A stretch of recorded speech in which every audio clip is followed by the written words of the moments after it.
today's video po, ang pag-uusapan po natin kung gaano nga ba kabilis labasan ng isang babae o gaano katagal. Marami po kasi sa akin nagtatanong kung mabilis nga ba labasan ng isang babae o hindi.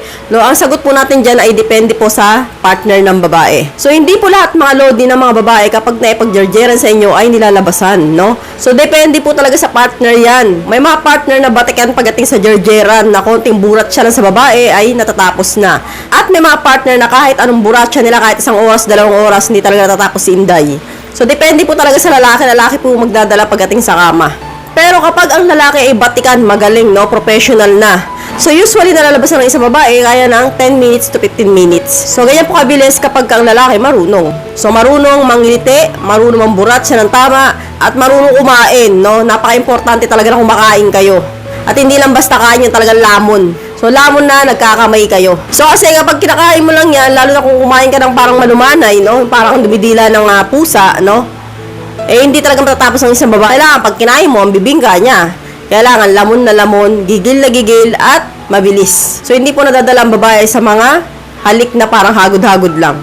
So, kailangan ng babae yung may gigil na halik. So, kaya nga po ng 10 to 15 minutes matapos si Inday kapag po lalaki ay magaling. Pero, kapag po ang isang lalaki ay hindi marunong, no? Ang alam lang, kumakain nga ng petchay.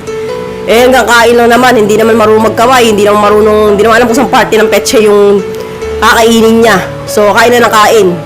So, may diskarte rin po yung tamang pagkain ng mani, no? May ginawa po akong video tungkol dyan, hanapin nyo na lang po. So, kapag nga po ang lalaki, sabi ko nga kung hindi marunong, kahit 1 to 2 hours pa kayo mag-ano niyan, jerjerang, kahit burat siya mo pa yan, kung hindi ka marunong maghanap ng kiliti ng babae, ay wala rin, no? Hindi po yan lalabasan. So, ako share ko yung experience ko. Ako, matagal din ako eh. So, karamihan talaga sa mga babae, matagal niya matapos. Pero, kapag po ang lalaki, alam kaagad ang kiliti ng babae, malalaman niyo naman kaagad na kung saan yung kiliti ng babae, kung saan siya mas madalas malakas umungol, no? So, doon po kayo magpo-focus kung saan siya parang nagliliyad. Pero kapag po ang babae ay mahina umungol, peke po yan. So, may ginawa po ang video tungkol dyan, ito po yun. So, iba't ibang uri ng ungol ng babae pagdating sa kama. So, dyan malalaman ninyo kung ang babae ay totoong nasasarapan o hindi. So, sabi ko nga sa mga nakaraan kong video, kung hindi ka kumakain ng petchay, hindi ka tunay na lalaki. So, hap-hap ka. Ang tunay na lalaki, lumalaman ng petchay yan. Tandaan nyo, Lods, no, nasa petchay talaga yung kiliti ng isang babae. Kaya kailangan, kahit pangit lasa niya, kahit mabaho yan, tikman nyo yan. Kasi hindi ka tunay na lalaki pag di ka kumakain yan. So, hindi ka marunong, maraming mga bakbakan video dyan na pwede mong panoorin para matutukan yan, no? Kasi real talk tayo, mga Lodi, talagang hanghanap talaga ng isang babae sa isang lalaki kumakain ng petchay. Kapag di ka kumakain yan, hindi sa'yo mag-i-stay ang babae ng matagal. So, mabilis sa'yo mauumay ang babae at posible pong lokohin ka yan. So, may mga babae po talaga na hindi makontento. Kasi kadalasan ang first reason ng babae talagang lack of satisfaction, kaya naghahanap ng iba. So, ang partner nila, mahina pagdating sa kama, kaya yung babae, sumusubok ng iba. So, unlike po sa inyo mga lalaki talaga na nakadalasan na reason kaya kayo ay nagloloko ay na-attract kayo sa itsura ng babae. Siguro nasa-sexyan kayo, nagagandahan kayo, kasi yung partner nyo hindi ganun ka-sexy, hindi ganun kaganda. So, yun po talaga yung unang reason, no?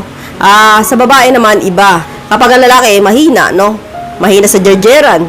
So, ang babae, naku-curious yan na tumingin ng iba. Lalo-lalo na kung may pera ang lalaking papatulan nila. So, yan po talaga yung katotohanan, mga Lodi. So, wala naman pong perfecto, mapababae o mapalalaki, maraming manluloko. Kaya ingat-ingat na lang po tayo sa pagpili ng ating mga partner.